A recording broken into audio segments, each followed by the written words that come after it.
네, 안녕하세요. 주식은 역시 끼리끼리세 끼리씨입니다. 안녕하세요, 끼리분들. 자, 벌써 일요일이 되었습니다. 끼리분들 푹 쉬고 계신가요? 이번 주 증시가 너무나 메롱이었죠. 그래서 끼리분들이 스트레스가 이만저만이 아니었을 것 같습니다. 하지만 이틀 전이죠. 금요일날 저녁 미국장은 꽤나 괜찮게 끝났습니다. 그렇기 때문에 다음 주는 조금 기대해 볼 수 있을 것 같은데요. 한번 이번 주는 어떤 일이 있었고 그리고 미국장은 어떻게 끝났는지 그런 것들을 포함해서 같이 공부해 보도록 할게요. 같이 공부하시죠. Let's get it! 자, 이 영상에는 이렇게 4가지가 들어있습니다. 이번 주 증시 흐름 정리, 그리고 이번 주 매동 및 연기금 외국인 매수 상위 종목 정리, 이번 주 큼지막한 뉴스 정리, 마지막으로 다음 주에 볼만한 뉴스 정리. 알고 계셨나요? 이 영상은 이제 매주 주말 일요일마다 올라올 예정입니다. 위 4가지를 정말 심플하게 다룰 예정이며 한 주를 정리하고 그리고 다음 주를 간단하게 준비한다는 느낌으로 그냥 편할 때 10분 정도 시간 내서 들어오시면 될 것 같습니다. 그렇다면 바로 시작하도록 할게요. 그리고 좋아요는 사랑입니다. 진심으로 감사합니다. 자, 지난주 투표 결과입니다. 오른다가 가장 많았는데 항상 50%가 넘었습니다. 그러니까 희망이 먼저 들어갔다고 볼 수 있겠죠. 그런데 그 오른다가 50%가 넘지 않고 45%로 줄어들었고 항상 내린다가 보합보다 적었는데 내린다가 보합보다 많은 걸 확인할 수 있습니다. 그래서 이런 심리가 반영된 건지 이번 주 증시는 매우 나빴죠. 그래서 결국 어제 다시 투표를 해보니까 이렇게 바뀌었습니다. 오른다가 불과 37%밖에 되지 않고요. 그리고 보합은 18%, 내린다가 무려 45%로 엄청나게 많아진 걸 확인할 수 있네요. 그러니까 이분들은 다음 주에도 하락하지 않겠나, 이렇게 투자 심리가 나쁘다는 걸 볼 수 있습니다. 과연 이번 주도 1만 명 투표니까 4,500분의 생각처럼 주식이 내릴지 아니면 3,700분의 생각처럼 다시 주가는 올라갈 수 있을지 한번 계속 알아보도록 하겠습니다. 자, 이번 주 증시 끔찍했습니다. 월, 화까지는 조금 좋았죠. 그런데 수요일날 음봉, 목요일날 큰 음봉, 그리고 금요일은 진짜 끔찍했습니다. 그런데 정말 다행히도 이렇게 밑꼬리를 달고 올라오는 걸 확인할 수 있고요. 그래서 정말 신기하게도 여기 노란 선 보이시죠? 60일선에 딱 걸쳐서 끝나는 걸 확인할 수 있습니다. 그리고 지금 봤을 때 다음 주는 조금 상승하지 않겠나 라고 볼 수 있을 것 같은데요. 그렇다면 여기서 지지하고 다시 V자로 올라갈 수 있을지 아니면은 오른쪽으로 기어갈지 그런 것들을 살펴보시면 좋을 것 같네요. 그리고 코스닥입니다. 코스닥은 하락할 때 완전 시원시원하게 내리는 걸 확인할 수 있죠. 자, 일단 지금까지 봤을 때는 아래 꼬리를 길게 달았기 때문에 밑에서 올리는 힘이 강하다고 볼 수 있겠지만 아직까지 당연히 방심은 할 수는 없습니다. 지난번부터 지속적으로 말씀드렸다시피 코스닥 같은 경우에는 한 방향으로 쭉쭉 움직이는 성질이 있는데요. 자, 여기 보시면 떨어질 때도 쭉, 올라갈 때도 쭉, 떨어질 때도 쭉, 올라갈 때도 쭉. 그렇다면은 이게 만약에 떨어지는 신호라면은 계속 떨어진다라고도 생각을 해볼 수 있을 것 같습니다. 그래서 다음 주 월요일 내일이겠죠. 내일장에 어떤 흐름이 나오느냐, 그게 가장 중요하다고 볼 수 있겠네요. 환율을 보도록 하겠습니다. 이번 주 미쳤죠. 1148원까지 올랐습니다. 지난주에 비해서 거의 20원이나 올랐는데요. 이런 식으로 환율이 엄청나게 올라가니까 외국인들이 탈출할 수밖에 없었을 것 같습니다. 그래서 외국인이 얼마나 많이 탈출했나? 자, 이걸 보시면 이번 주에 개인분들이 3조 원, 아니 4조 원을 매수하는 걸 확인할 수 있습니다. 그리고 외국인은 금요일날 1조 3천억 매도, 목요일에는 5천억 매도, 그리고 수요일은 3,300억을 매도하는 걸 확인할 수 있네요. 그리고 그때 기관도 조금 지켜주면 좋겠지만 기관도 같이 매도를 했습니다. 기관도 8천억 매도, 6천억 매도, 5천억 매도로 쭉쭉쭉 던지는 걸 확인할 수 있죠. 그래서 여기까지 매동을 보자면은 아직까지 방심할 수는 없다. 이런 식으로 외국인 기관이 정말 열심히 던지고 있는데 다시 V자로 바로 올라갈 수 있을까? 이 부분에 대해서는 조금은 의문점이 생긴다라고 생각합니다.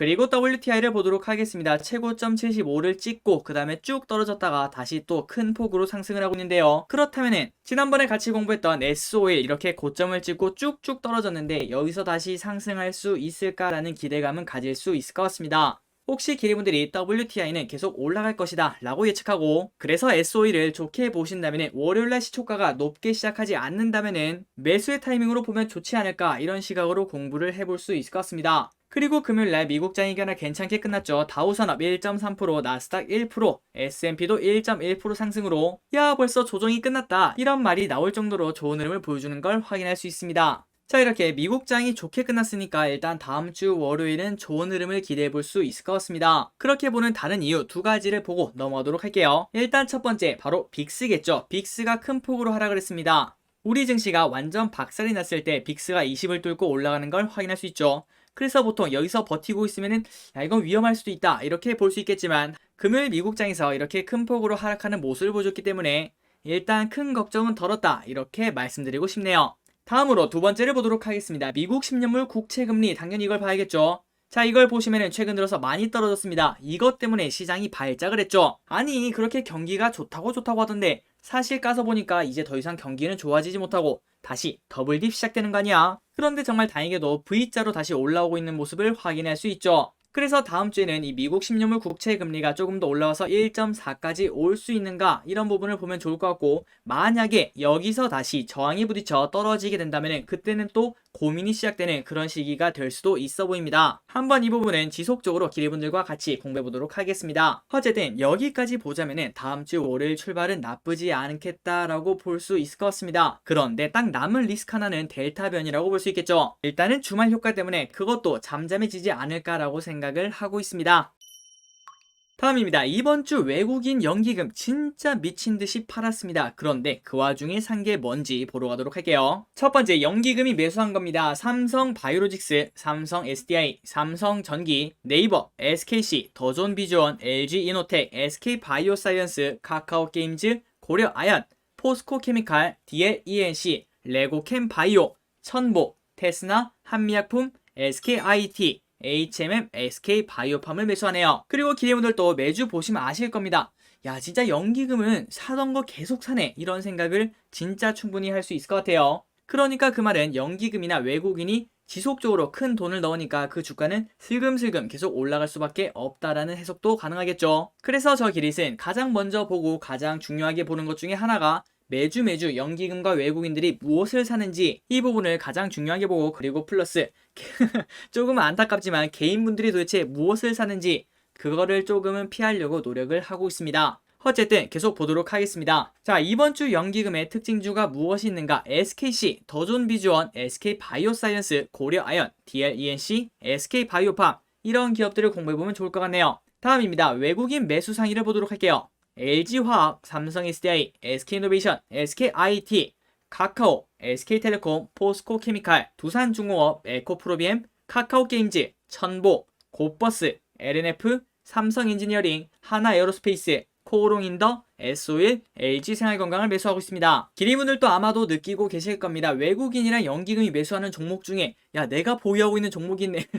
그러면 괜히 기분이 좋더라고요. 지금 현재 기리분들이 보유하고 계신 주식에도 이렇게 외국인과 연기금들의 수급이 크게 들어가면서 주식이 쭉쭉 올랐으면 좋겠습니다. 자, 공부할 종목이 무엇인가? LG화학, 천보, 코오롱인더, 이렇게 3개를 꼽을 수 있을 것 같네요. 마지막입니다. 저 기릿이 피하고 싶은 개인분들이 매수하는 거, 그걸 한번 보도록 할게요. 삼성전자, 현대차, SK하이닉스, 삼성전자 우, 기아, 레버리지, KB금융, 포스코, 현대모비스, LG디스플레이, 한국조선해양, KTNG, 현대미포조선, 아우레퍼시픽, 신한지주, 롯데케미칼, LG전자, 하나금융지주, 셀트리온 순으로 매수하고 있습니다. 과연 이번 주에는 이 19개 종목 어떤 식의 흐름이 나올지, 그런 부분도 공부해보면 좋을 것 같습니다.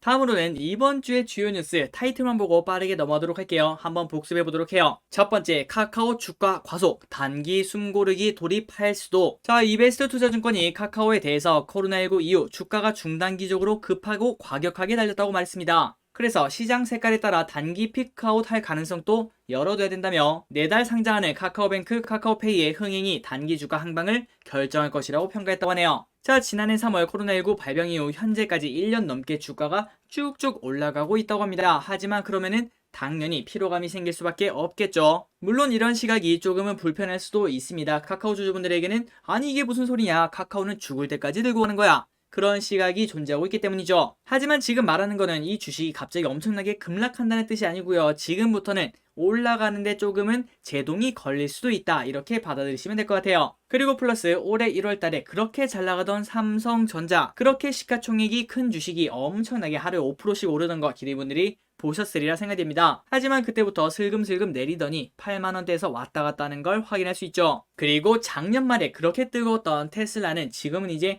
야, 이거 손절 쳐야 되나, 그렇게 고민하는 그런 주식이 되었다고 합니다. 그러니까 기분들 항상 영원한 주식은 없습니다. 그러니까 많이 올랐으면 조금씩 현금 비중을 만들고, 그리고 난 다음에 혹시나 다시 떨어진다면 다시 매수의 기회로 삼아서 수량을 늘릴 수 있는 그런 기회가 될 수도 있겠죠. 어쨌든 카카오 주가가 최근 들어서 많이 올랐기 때문에 숨고르기 돌입할 수도 있다고 합니다. 개인적으로 정말 재밌고 흥미로운 뉴스였습니다. 1인 가구 늘더니 혼자 먹기 버거운 수박, 그렇습니다. 수박은 좀 크죠. 생각보다 큽니다. 그러다 보니까 혼자 사는 사람이 그걸 사면은 한 며칠 동안 수박만 먹어야 되는 상황이 펼쳐질 수 있겠죠. 그러다 보니까 항상 여름 과일 1위 자리가 수박이었는데 이제 복숭아로 바뀌었다고 합니다. 유가 전쟁 다시 시작, 오펙 플러스 산유량 합의 결렬.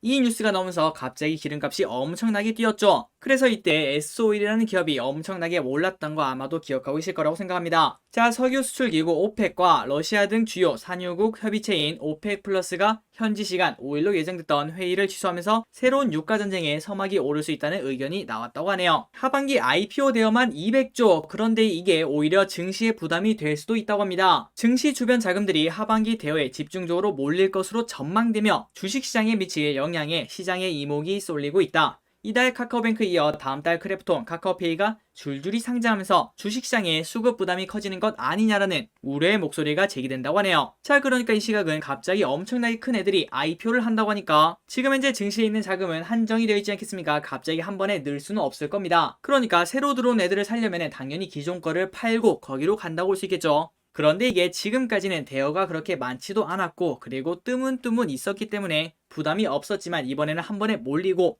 총 200조 원을 웃돌 것으로 전망되기 때문에 이 부분이 단기적으로 증시에 부담이 될 수도 있다는 시각을 확인할 수 있었습니다. 다음입니다. 대기업 러브콜의 몸값 뛰는 보톡스. 자, 보톡스는 누가 봐도 최고의 사업 아이템이라고 생각합니다.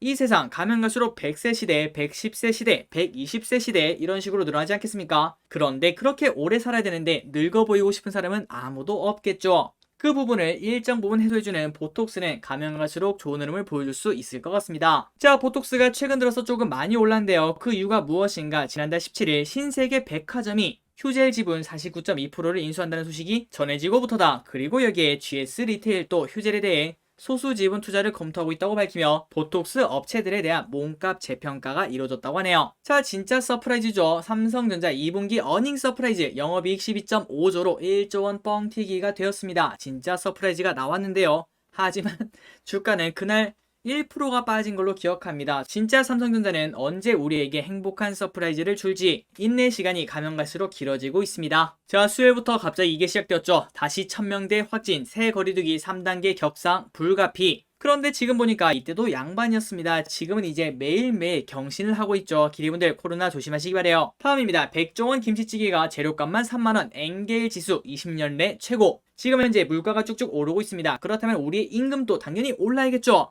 하지만 우리의 임금은 오르지 않고 물가만 오르고 있으니까 당연히 그 비율을 따지는 엔겔 지수가 최고치를 찍을 수밖에 없을 것 같습니다.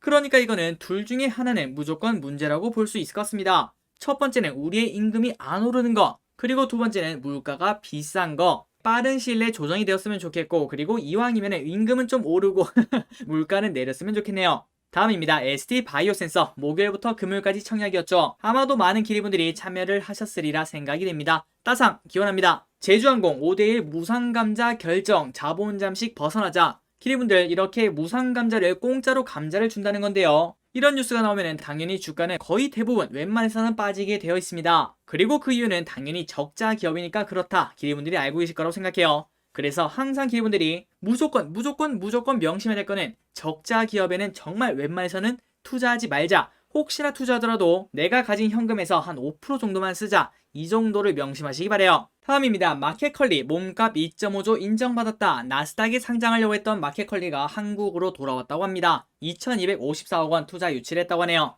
3인 이상 야간 집합금지 수도권 4단계 12일부터 2주간 이렇게 된다고 합니다. 수도권에 사시는 기리분들 조금은 답답하실 거라고 생각됩니다. 그리고 우리는 항상 조심했는데 또 이렇게 되니까 괜히 피해보는 기분이다 이런 생각을 충분히 하실 수 있다고 생각해요. 그렇지만 기리분들 우리는 또 할 수 있는 게 없겠죠. 어쩔 수 없이 한 번 더 조심해야 될 것 같네요. 자, 마지막 뉴스입니다. 이번 주 목요일 금요일 주가가 많이 빠졌는데 그 이유 중 하나가 더블딥 우려라고 하는데요. 그런데 아직까지 하락 변곡점이 아니라고 합니다. 그러니까 조정이 끝날 것이라는 거겠죠. 자, NH투자증권 리서치센터장은 국내외 증시가 약세를 보이는 것 관련해서 우리나라 영향, 그러니까 델타 변이보다 미국 금리가 급락하며 경기 회복세가 멈춘 거 아니냐는 우려가 더 크다고 말했다고 하네요. 그런데 제일 처음에 보시다시피 금리가 다시 조금씩 올라오고 있습니다. 그러니까 더블딥 우려가 조금 해소가 되었기 때문에 일단 다음 주 출발은 나쁘지 않겠다라고 볼 수 있겠네요. 기리분들 너무 걱정하지 마시고 다음 주를 맞으시면 될 것 같습니다.